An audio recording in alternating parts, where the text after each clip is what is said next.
Hoje eu tenho um convidado muito especial aqui. Eu quero falar com o Maurício Ricardo, que é bastante conhecido no Brasil. Ele é o criador do charges.com.br, que começou em atividade no ano 2000, mas ele já era desenhista, cartunista antes disso. Ele é formado em História também. E músico, né? Que eu fiquei sabendo que ele é músico também, que faz a música dos cartoons dele, das charges dele. Então, seja muito bem-vindo aqui, Maurício Ricardo. Obrigado por participar. Vamos conversar sobre muitas coisas hoje.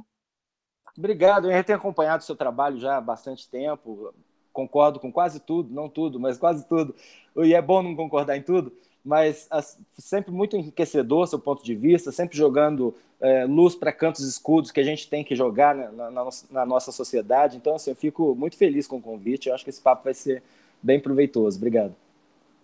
Então, para começar, como é que você entrou nesse mundo das charges e do cartoon? Então, para mim teve uma espécie de pré-determinismo biológico, porque eu nasci sabendo desenhar e gostando de desenhar. Então, enquanto as crianças do bairro iam jogar bola, eu ficava com a TV ligada, deitado no tapete, desenhando, tentando reproduzir o desenho que estava passando na TV. E aí, quando a gente eu moro em Uberlândia, Minas Gerais, mas meu pai era redator de humor da Rádio Nacional, em São Paulo, morou no Rio, foi implantar televisão, a primeira TV do Recife, ele foi o diretor artístico, foi a TV Rádio Clube antes do videotape, então eram feitos os teatros e as novelas os teleteatros e as novelas eram encenados ao vivo com o elenco local, então ele foi lá e conheceu um monte de gente lá. Então assim, o meu pai fez um caminho contrário do meu, ele veio para o interior para ter paz de espírito, eu fui otário, em vez de ficar quieto no meu canto, inventaram a internet, eu fazia charge para jornal local desde os 17 anos, mas percebi, até porque o grupo que eu estava trabalhando no final era proprietário de uma companhia telefônica e ia começar o processo de privatização naquela época, 99, por aí, 98. Eu comecei a perceber que a internet vinha com uma força muito grande e que eu tinha essa capacidade multimídia de fazer uma coisa que poderia extrapolar aquela charge desenhada de papel, né?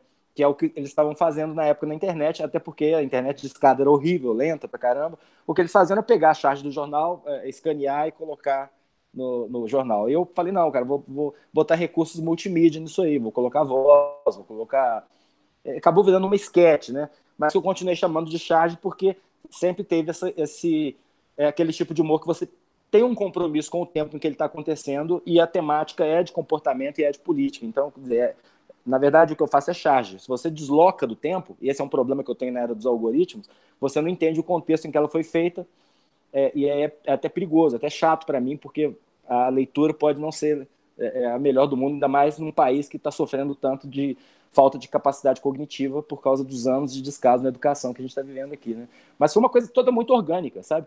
Eu sou muito ligado em tecnologia, tenho uma escola hoje de robótica e ciência da computação para criança e adolescente, isso aqui em Uberlândia, que a minha esposa cuida, e eu já estou olhando para o próximo passo, eu tô sempre vendo o que vem depois, não parei não. Não, devo confessar que a gente conhece você há muito tempo já, desde o ano 2000. Naquela época, acho que só tinha pouquíssimos sites assim que tinham como referência, né? E o charts.com.br já era uma referência naquela época. Quando você começou, assim, eu acho que a gente mandava por e-mail, né? Mandava pelo ZipChat. Tinha o Mortadela, você tinha o Mortadela. Depois que eu cheguei, aí veio a Havaiana de Paus, os irmãos Piologo, veio o Kibi Louco e tal. Então, pela ordem cronológica, seria o Mortadela, mas não tinha charge animada quando eu comecei. Depois que eu comecei a fazer, que o Mortadela foi fazer também, porque deu muito ibope na época, né? Enfim, cara, foi tudo muito orgânico. Tanto que eu continuo em Uberlândia, Minas Gerais, fui parar, foi o primeiro produto online aí da internet para TV, né? Eu estava assim, há 6 meses no ar quando a Globo me chamou para fazer coisas para a Globo. Então, é muito, muito louco. Fui para a Rede TV uma época também, né? Depois voltei para a Globo. Enfim, cara, Mas me diga uma coisa, era mais fácil fazer humor naquela época, o pessoal entendia melhor, como é que era o cenário naquele momento quando você criou o site e bombou naquele período, e agora? O que você sente diferença nesse período aí? a diferença que eu sinto, eu digo isso em palestras e tudo, eu digo também sem a menor arrogância, é muito delicado o que eu vou dizer, mas é uma realidade, eu acho que ela precisa ser dita, é que realmente a gente está pagando um preço muito caro pelo descaso que o Brasil teve com a educação ao longo das décadas. Eu acompanhei a queda da capacidade cognitiva das pessoas, assim, no sentido de que você tem que entregar mais e mais mastigado para se fazer entender. Se você e assim mesmo as pessoas procuram cada vez mais com uma viseira mesmo. Aí já depois que com os algoritmos de rede social, então isso ficou insuportável, mas o que eu tenho acompanhado é o crescimento da intolerância, a palavra é essa. E a intolerância, quando eu digo isso, eu não digo apenas dessa extrema-direita que está tomando conta, não, você vê também do lado da esquerda mais festiva, mais radical, um monte de atos absurdos, e a gente que tenta ficar escravo do bom senso, né? E eu sou de uma escola de jornalismo de mídia impressa que começou no final da ditadura militar, então a gente preza muito essa honestidade intelectual, de não usar o seu trabalho para fazer política visando o interesse de grupo pessoal ou das suas preferências. Eu sempre me cobrei ter um certo distanciamento, sabe? Como um dos pilares da minha função. Se eu vou falar de política, as pessoas têm que confiar que o que eu vou dizer é aquilo que eu acredito que seja o mais honesto a ser dito, né? E, lamentavelmente, isso não está acontecendo. A gente está vivendo uma fase em que, como existe a divisão feita já pelos algoritmos, né, empurrando cada um para um lado, essa radicalização já está feita, é natural que essas pessoas queiram ver humor a favor, né? Ou humor que fortaleça as suas crenças, não o humor que coloque elas em dúvida. Então, é muito incômodo lidar com o tipo de humor que eu faço hoje. Mas eu vou pagar o preço, eu vou ver até onde vai isso, né? Eu fiquei o último mês da eleição, eu simplesmente desisti de fazer Haddad e Bolsonaro, desisti. Agora eu voltei a fazer depois da eleição, tô apanhando pra caramba, porque ai poder, ai governo, não sou contra, quer dizer, o negócio é zoar o Bolsonaro, porra. Ele é o presidente agora. Eu não tô aqui para passar pano para Bolsonaro, né? Mas já estão falando que isso é jogar contra, que você está já nem esperou o cara tomar posse. Tá como se a gente tivesse o poder transformador de fazer aquele bando de filho da puta lá de Brasília fazer o que a gente quer, né? Eu acho muito engraçado. Eu também. Você vai de artistinha de merda, né? Quer dizer, o que você está dando palpite de artistinha de merda? Ah, você está querendo estragar o governo Bolsonaro. Eles não chegam num acordo, por exemplo, de se a gente é um artistinha de merda que não tem poder nenhum, ou se a gente tem poder transformador em cima das pessoas, né? Então, cara, num cenário desse é melhor escalar. Essa foi a minha postura. Depois pergunta para ele. Pode perguntar, enfia a cara aqui, vem cá. Não, é que eu não quero dizer. Sobre o Charlie Hebdo. Podemos botar depois, mais para adiante. Vamos juntar as duas coisas aqui. Vou botar essa outra pergunta e a gente junta isso, então. Já que você mencionou esse aspecto aí de tanto levar para o lado da esquerda quanto da direita, tem muitos comediantes que questionam essa patrulha do politicamente correto, né? Que não pode fazer piada mais, que está muito chato, que você não pode fazer piada com minorias, que você não pode fazer piada com negros, com gays. Como é que você lida com isso? Primeiro, se você concorda com essa crítica que eles fazem, né, com o politicamente correto, que está muito chato, que não pode fazer piada com mais nada, e depois, se você também se autopatrulha na hora de você fazer sua charge, se você pensa assim, isso aqui vai ofender tal grupo, vou me segurar aqui nesse aspecto, como é que funciona o processo de criação aqui?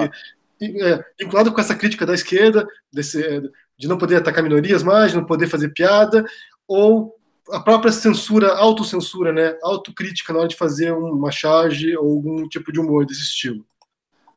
Eu não acho que vem bem da esquerda. Quem tá hoje o bastião do temos que lutar contra, né? Vamos deixar ele até tá usando o slogan brincando com o Trump, que é Make Brasil Zoeira Again, que é o Danilo Gentili, é um grande apoiador do Bolsonaro, é um nome da direita, relacionado à direita.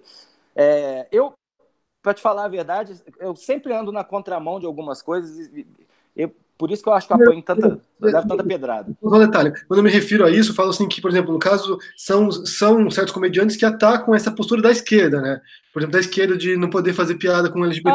Entendi, de tudo, tá querendo lacrar, que não sei o quê. Bom, eu particularmente acho que a gente evolui, nós somos seres humanos, nós evoluímos. A gente querer ter o mesmo humor dos anos 80 é ridículo, da mesma maneira que seria ridículo a gente querer que a nossa bisavó veja, por exemplo, os afrodescendentes como a gente vê. Porque quem estava lá perto da escravidão, bem pertinho, e o Brasil é um país onde a escravidão acabou relativamente há pouco tempo, vai ter uma visão diferente, vai achar natural algumas coisas que hoje não são naturais. Eu não acho natural para mim hoje fazer uma piada sobre negro. Assim, eu consigo rir dos Trapalhões e tal, contextualizando o Mussum na época que ele estava. Mas eu sou absolutamente contrário quem diz que vale tudo no humor. Não vale tudo no humor. Vale tudo no humor desde que você assuma as consequências do que você está dizendo. Né? Eu não prego a censura de forma nenhuma, nunca. Mas eu prego o direito das pessoas ofendidas de chegarem e falar, cara, isso me ofendeu. O limite do mimimi para aquilo que eu acho que é inaceitável numa sociedade plural é a margem nebulosa da coisa. E aí vai do estilo pessoal de cada humorista. Vou te dar um exemplo de um dos grandes sucessos da internet, que é o Choque de Cultura, né, que são os 4 caras discutindo cinema, foram até parar agora na Globo, e é legal você ver que o humor do Choque de Cultura não faz esse humor de estereótipo, eles conseguem ser hiper engraçados, Só um fazer pouquinho, sucesso hoje em dia. Maurício, que tá bem ruim a conexão aí, tá dando outra. Se puder repetir um pouco antes do choque de cultura aí, porque Claro, claro. deu uma congelada aí. Voltou agora? Tá normal? Acho que agora Agora tá sim, né? legal? Tá normal Tá? agora. Porque para mim você tá ótimo aqui, então eu não sei como é que eu tô chegando. Tá? Não, pode. Então, você vê, por exemplo, o Choque de Cultura, que é um quadro de humor recente que bombou na internet. Não é um humor que explora estereótipo. Eles não precisam ficar fazendo nenhum tipo de piada, entre aspas, politicamente incorreta para ser engraçado. Eu sinceramente, parei de achar graça naquela coisa uma bichinha, né? É muito legal você ver o Costinha fazer aquilo. Você vê sei lá, a escolinha do professor Raimundo original. Eram outros tempos. Eu gosto de crer que a gente está andando numa escala de linha evolutiva e andando para frente. Eu acho que você sacanear a minoria, porque primeiro, agora tem o negacionismo da minoria, né, que é uma coisa horrorosa, isso, mas é uma outra conversa gigante. Mas eu acho que o humor que pisa no pequeno é um humor covarde. Essa é a verdade. Isso é uma coisa interessante que é sobre o humor ser relativo ao tempo, né? Você até pode ler um clássico grego como Aristófanes, por exemplo, ler achar graça hoje, mas tem coisas que são muito situadas, né? Tanto temporalmente quanto contextualmente. Tem certo humor americano, por exemplo, que a gente ouve assim, é uma babaquice, né? Exatamente, é o que eu penso. Eu acho que existe uma corrente de humoristas que estão entendendo isso. Tem uma galera nova vindo.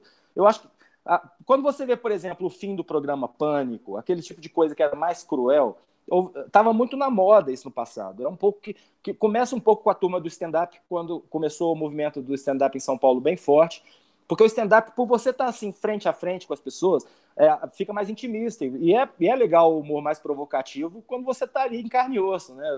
É muito fácil você falar mal das pessoas de longe, protegido por uma tela, mas ali, né?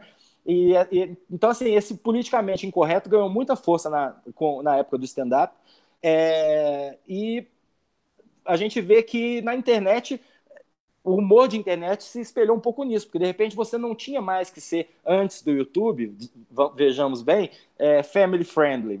Você podia ter a liberdade de falar o que você quisesse. Né? Hoje a gente vê que é o contrário. A gente está numa plataforma que é o YouTube, que é absolutamente careta, que desmonetiza qualquer coisa.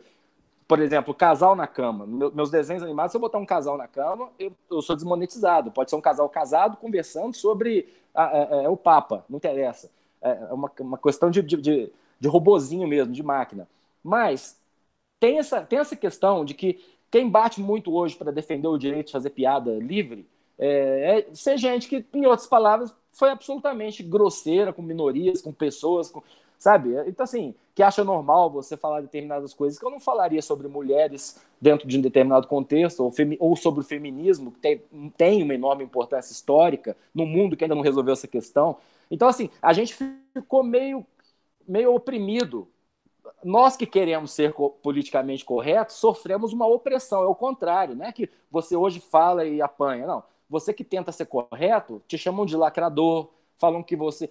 As próprias minorias não te dão as credenciais para você defendê-las, né? Se você vai falar... Eu até fiz vídeos sobre isso, quando você vê, por exemplo, o beijo gay no clipe do Nego do Borel, aí vem pessoal do movimento LGBTQ falar que está interessado no Pink Money. Pô, É o país que mais mata gay. Qualquer beijo homossexual é bem-vindo, entendeu? Se for para você entender como aceitação, como vem para cá, sim, eu quero seu dinheiro. Assim, existe uma inversão nessa lógica. Que bom que Sim. querem o seu dinheiro. Não querem te matar, te pendurar no poste, entendeu? Pois é. Então, assim, esses grupos acabam se isolando mais. A gente que fica... que tem uma relação respeitosa e que acha que a gente que não quer esse preconceito para o país acaba apanhando, né, dos dois lados, enfim. O que está difícil no Brasil, voltando, a gente vai voltar, eu acho que sempre para um ponto em comum, que é o que eu estou vendo, que essa é uma era de extremos. E você não ser cooptado por nenhum dos dois lados é muito difícil, e mais difícil ainda sobreviver. Se você depende de mídia, então, como é o meu caso, é um desafio que eu estou pagando para ver, porque eu posso me dar esse luxo hoje, porque eu tenho outras atividades. Mas eu fico imaginando se no passado o que eu faria se eu tivesse que enfrentar esse momento, assim, que foi hiper pesado, ao ponto de eu me autocensurar, sim, no sentido de fazer, não vou fazer charge de política, porque o desgaste emocional que eu tenho não corresponde ao retorno. Assim, se eu faço só levando a minha série de uma família disfuncional que mora no morro ficcional, fictício, chamado Morro do Lamento, que é uma reprodução, talvez, do Morro Carioca, que é muito inspirado pelo filme Cidade de Deus, porque mostra que é um lugar onde o Estado não entra, não há presença do Estado, a lei, o conjunto de lei, o conjunto ético, moral, é totalmente da lógica da comunidade abandonada pelo Estado e adotada pelo crime organizado, entendeu? Eu consigo, às vezes, até tratar de temas mais complexos ali e tem muito mais carinho, porque eu não estou batendo no candidato de ninguém. As pessoas adotaram o seu candidato como se fosse uma coisa, né, mítica, literalmente, no caso do Bolsonaro, né, com esse negócio do mito, e no caso do PT, como também, né, a farsa do preso político em Curitiba. Isso é uma coisa absurda, né? Pois é, já que você mencionou aqui, no seu canal você tem um quadro que você fala sua opinião lá, né? Além das charges, uma vez por semana você chega lá e expressa sua opinião sobre alguns assuntos. Teu canal está com mais de quase 1.100.000 agora, né? Como é que é a reação das pessoas quando você vai lá e omite sua opinião? Você leva muita pedrada? Como é que é a recepção disso? É a prova mais cabal. Você me deu um ótimo exemplo de como eu estou fazendo coisas idiotas ultimamente, do ponto de vista de business, porque a chance que eu tenho de visualização, né? Quando sou eu falando, no máximo eu consigo 30 mil pessoas me vendo. E as minhas charges no dia a dia estão dando 60, 50, mas quando bomba também vai a 2 milhões, 3 milhões, tem vários vídeos com mais de 1 milhão. Chego a 182 mil, como acho que é o meu número mais recente da semana passada. Mas quando eu vou falar, eu falo para meia dúzia de gatos pingados e apanho dos dois lados. Travou aqui. Apanho. Você poderia repetir aqui? Na semana passada, você falou... Bom, na semana passada um vídeo meu chegou a 182 mil views e tal, mas quando eu falo para 10, 20, no máximo 30 mil pessoas, e eu tento não usar nenhum tipo de imagem escandalosa, fazendo caras e bocas, e também procuro não fazer títulos que não correspondem ao que eu estou dizendo lá dentro, e isso acaba... Enfim, eu tento fazer o que eu acho que é certo, né? Não o que eu acho que vai me dar view. Mas eu posso me dar esse luxo porque não é o que eu faço para viver, né? Assim, é o que eu falo. Achar um público-alvo, ligar sua câmera, falar 20 minutos, aquilo que as pessoas querem ouvir, sem tirá-las da zona de conforto, é o melhor negócio que tem hoje. Você pode ficar milionário com isso, só com AdSense. Mas você ser provocativo, você ser do contra, eu sei que você concorda comigo, porque eu vejo que seus vídeos são altamente provocativos, e nem todo mundo concorda com você. Aliás, já tive que apanhar bastante de um monte de gente, como eu também, né? É o preço que a gente paga, né?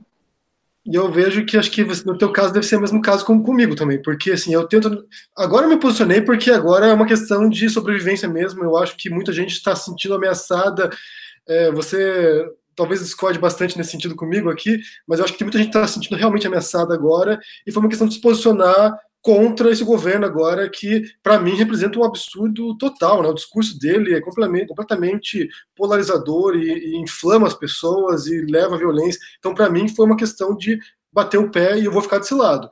Mas, por outro lado, desde o começo, quando eu criei o canal, comecei a fazer opinião minha aqui, eu me pus em cima do muro ali, né? Eu não sou nem de um lado nem do outro, eu quero ver o que tem de bom dos dois lados. E eu sinto que você tem essa posição, né? De querer aproveitar o que tem de bom nas ideologias direitistas, o que tem de bom nas ideologias de esquerda, sem precisar cair para um lado ou para o outro. E isso é Não, complicado, porque as pessoas não vão atacar, né? não é bem assim. Eu penso, eu acho que o que as pessoas, no meu caso, chamavam de estar em cima do muro, não, eu até brinquei bastante com isso, inventaram até uma palavra também depreciativa para esse tipo de pessoa, que é o isentão, né? Você virou o isentão. Eu acho que, pelo contrário, em determinados momentos eu tentei dizer, brinquei com esse negócio de isentão muito, mas assim, que às vezes estar em cima do muro, nesse momento no Brasil, era o melhor lugar para você estar, porque você tinha uma visão muito clara dos dois lados, e ao mesmo tempo você não estava na lama, entendeu? Você estava num lugar um pouco mais alto do que a lama que tinha dos dois lados. O que não dá para aceitar é porque quando você é colocado, igual a gente foi colocado num plebiscito, numa eleição plebiscitária, eu no primeiro turno ainda falei, cara, não, se vocês querem saber em quem eu vou votar, Amoedo. Soltei no primeiro turno, coisa que eu nunca tinha feito na minha vida, tamanha pressão, né? Fiquei puto com um monte de coisa que depois o Amoedo falou, até me arrependi, quando eu vi ele no Roda Viva falando de privatização até de ensino fundamental no Brasil. Bom, enfim. Mas não é esse negócio de ficar em cima do muro. A questão é que você tinha aqui no Brasil, a gente fala de morte, de medo e tal, isso está muito associado ao discurso do Bolsonaro, porque a gente pensa em opressão aos gays. Eu acabei de ver, por exemplo, um tweet do Marcelo Adnet contando a experiência dele agora, que ele estava no mercadinho na Barra, na Barra e um cara começou a fazer arma, vaza do Brasil, essas coisas. Isso é um risco real, isso precisa ser combatido. Mas o que aconteceu também durante o governo petista, quando a gente vê o volume do que foi desviado de dinheiro mesmo, os bilhões anuais para corrupção, que foram tanto para fundo partidário quanto para enriquecimento, você tem morte, muita morte, porque R$ 500 na rede de saúde no Brasil salva uma vida. Então você imagina o que é que você te pegar 120 bilhões de corrupção ano. O que você não está matando de gente? Então, é um tipo de matança que a gente não enxerga, ela tá no outro plano, então a gente não vê, que é mais ou menos como a ditadura, o modelo ditatorial que eles planejaram inegavelmente, que é fortalece o caixa do partido, a gente faz uma campanha que é imbatível, e a gente, com o dinheiro da campanha e comprando os aliados que a gente precisa no Supremo Tribunal e no Congresso, a gente consegue fazer uma hegemonia sem ter que dar um golpe. Então, quando vem um maluco falando um monte de besteira, igual o Bolsonaro veio falando, a gente tem que botar em perspectiva também qual que é o discurso não dito do lado de lá, para você aí sim ter um julgamento. E nesse momento aqui no segundo turno eu falei, não, cara, então quer dizer que para eu evitar a ameaça de perseguição de pessoas, que é só ameaça, porque eu não acredito que o Estado brasileiro, a gente, nós mesmos, como Estado, ainda estejamos num ponto tão horrível de ter um retrocesso gigante ao ponto de ter perseguição de ordem política ou de ordem de orientação sexual, ou o que quer que seja. Mas, então, eu confiei nas instituições ao ficar neutro. Falei, é um voto de confiança nas instituições. Agora, a gente também tem que entender no Brasil, 46% dos americanos não foram votar na última eleição. O voto obrigatório não é democrático. Nós somos um dos 20 e poucos países com voto obrigatório. 18 estão na América Latina.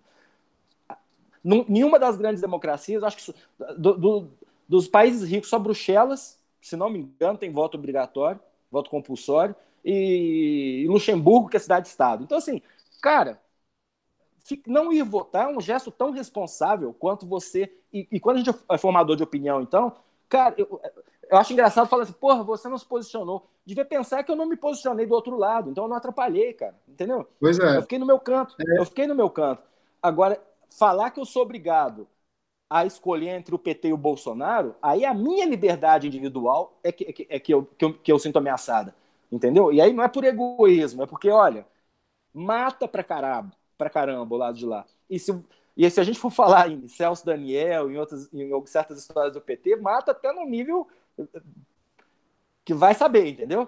Então, assim, sem teorias conspiratórias, mas cara, como qualquer brasileiro, eu cheguei quando a gente botou o Lula lá, nós botamos o Lula lá, pela primeira vez, foi com muita boa vontade, amor no coração por esse país, falando assim, olha, a gente está botando um cara incompetente pra caralho, mas ele não vai roubar. O que a gente viu? Pelo contrário, um bom primeiro governo, mas com roubalheira. Aí veio o escândalo do mensalão, para mim, ali meu coração ficou partido. Aí acabou. Né? Agora me diz uma coisa. Aí acabou. Me diz uma coisa. Então, calma aí, deixa eu fazer uma pergunta. Então, você acha que quem venceu foi o antipetismo? Não, eu acho que quem venceu foi uma mistura do antipetismo e do conservadorismo do brasileiro que nós, progressistas, gostamos de ignorar, pelo fato de que a gente ficou anos sob um governo, entre aspas, progressista no que diz respeito a costumes, né? A gente viveu esse governo que era mais, claro, inegavelmente plural e muito positivo nesse aspecto de minorias, de inserção, isso aí eu não tenho a menor dúvida.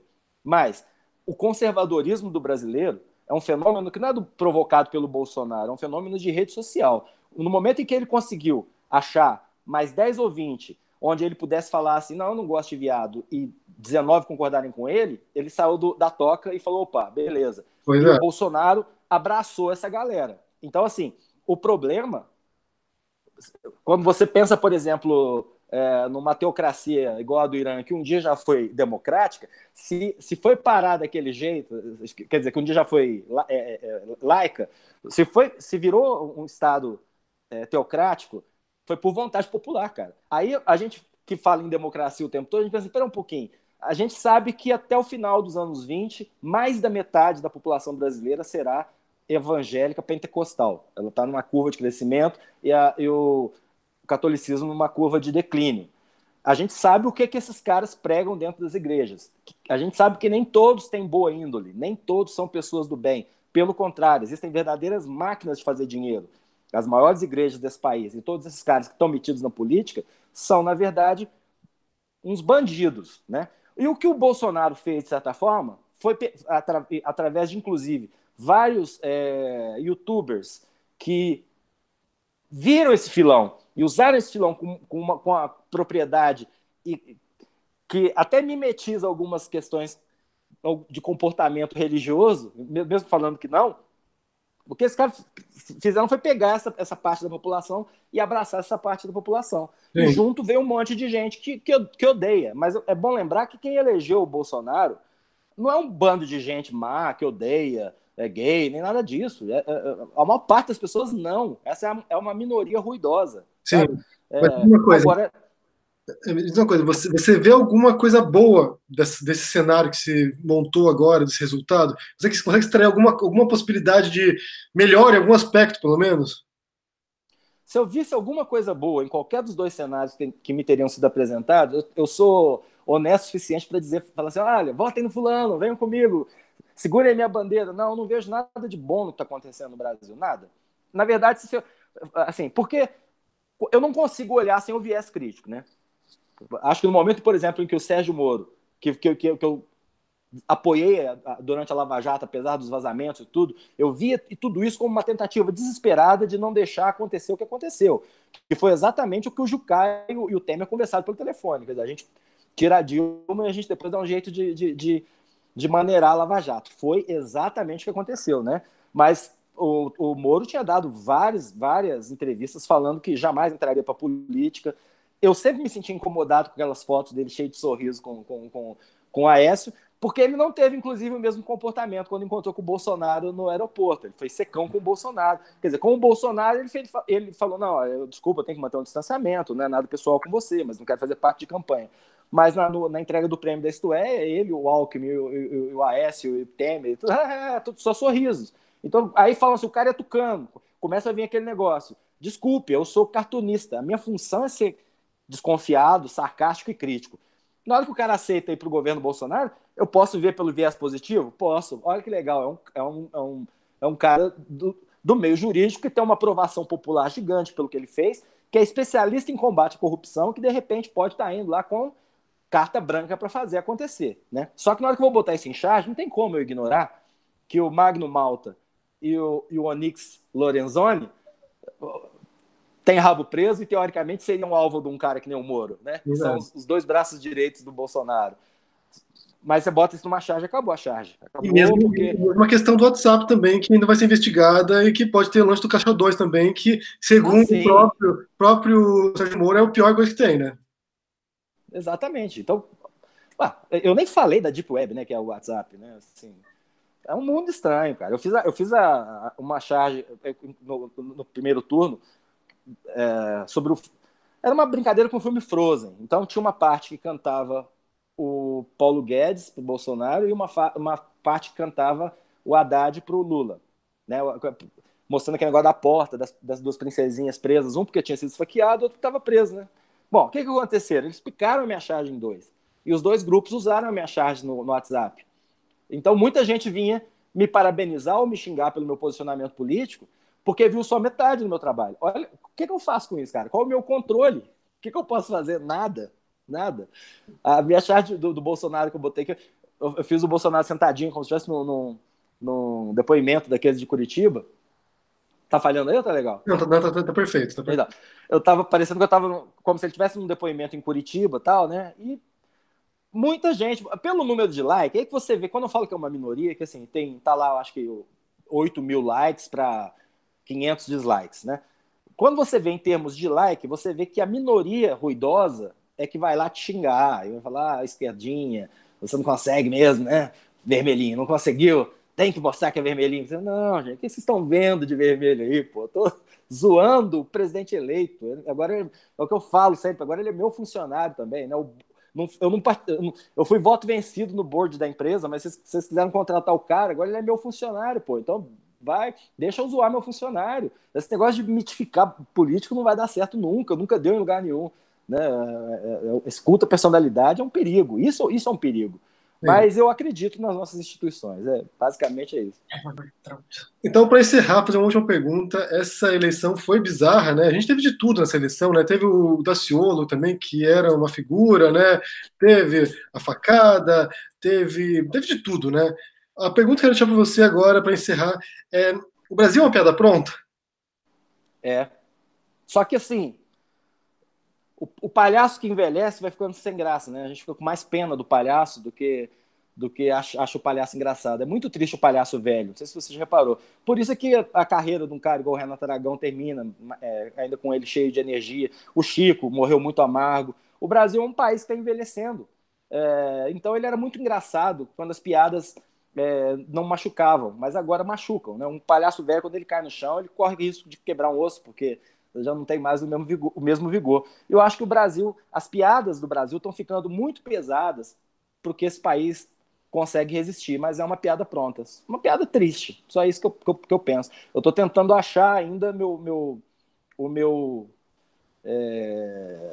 norte nesse país de hoje, quando se diz respeito à política, inclusive considerando muito seriamente a possibilidade de abandonar a brincadeira com política partidária, porque eu já vi que só tem um jeito de fazer isso, que é com todo mundo a favor. Agora, sabe quando é que pode ser quando pode ser que isso aconteça? Quando acabar a lua de mel do governo e se ele se mostrar, como a maioria, ou todos os que eu vi até hoje, um ser humano falível e aquela lua de mel, você fala, pô, o cara é maravilhoso, realmente, quando aquilo acabar, aí termina esse culto à personalidade, as pessoas ficam um pouco mais abertas, mais relaxadas, né? A gente tem que lembrar que um dia o Lula teve 87% de aprovação nesse país. É engraçado pensar sobre isso. Quer dizer, quantos deles hoje são aqueles que precisavam, como eu já disse num vídeo, de um fanático, de um ídolo para chamar de seu, e só trocou do Lula para o Bolsonaro, né? E essas pessoas vão ficar órfãs se não der certo. Ao mesmo tempo, quem não quer que o Brasil dê certo, né? Eu quero que o Brasil dê certo. O que quer que esse cara faça lá, se der certo, vai ser muito bom, porque não dá para a economia ficar como ela está. E eu acho que se a gente repetisse as mesmas coisas, talvez não fosse bom, por isso eu não fechei com o PT. Assim, seria dar um atestado de que pode, e a gente tem que dizer que não, isso também não pode. Da mesma maneira que a gente tem que ser muito radical, não pode perseguição à minoria, não pode, não vamos deixar isso acontecer, nós estamos aqui, eu estou aqui no Brasil, eu sou resistência, eu não vou deixar, cara, eu vou ser um pouco pau de arara, porque é da minha índole. Mas eu também não posso deixar, não ia colaborar para que voltasse um esquema que passa pano para bandido. Sim. Né? Era só o primeiro dos muitos processo que o Lula vai responder, e eu me dei ao trabalho de ler o processo do triplex, não tem nada de invenção ali não, tá bem estruturado, agora com o sítio vai amarrar direitinho, né? Um sítio de amigo que você vai 157 vezes no ano, você vai me desculpar, mas olha, eu tenho amigo que tem sítio que vai uma vez por mês, quer dizer, vai 12 vezes ao ano. Pois né? é. Então, não tem o que dizer. E essa, entre uma mentira absurda e perpetuação de um processo que já tinha afundado esse país, e um maluco que fala um monte de merda, mas que eu acredito que a gente tem instituições fortes, eu fechei com ficar na minha, deixa o Brasil resolver. O que resolver? Então deu Bolsonaro? Legal, bicho, agora vamos conversar, né? Agora você é meu presidente. Eu acho que essa foi a minha postura. Pouca gente entendeu, mas não dava, eu não conseguiria votar, cara. Eu nem saí de casa, não dava. Não tinha como. Isso é uma coisa que ele acha importante. Sim. Quer acrescentar alguma coisa para encerrar aqui? Ou... Cara, eu rezo para que as pessoas, como que fazem um trabalho como o seu, que eu retuitei já mostrei para as pessoas, cresçam no YouTube.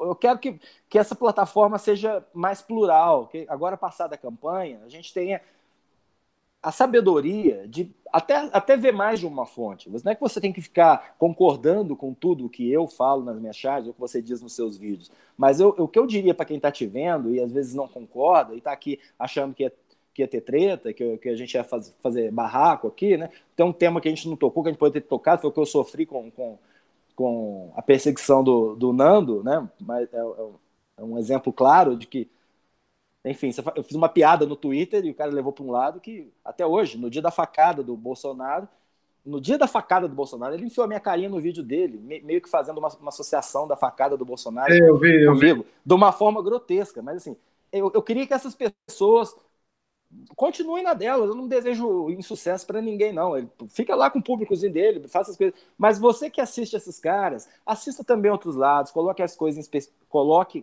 em perspectiva, porque você pode ser inocente útil de alguém se você ficar escravo de uma única versão. É só isso. O que eu espero para esse país é agora que, em vez desses dois lados se atacarem fisicamente ou na base da ofensa, a gente consiga tentar agora entender o que levou pessoas de bem com quem você compartilha a sua mesa a pensar diferente de você.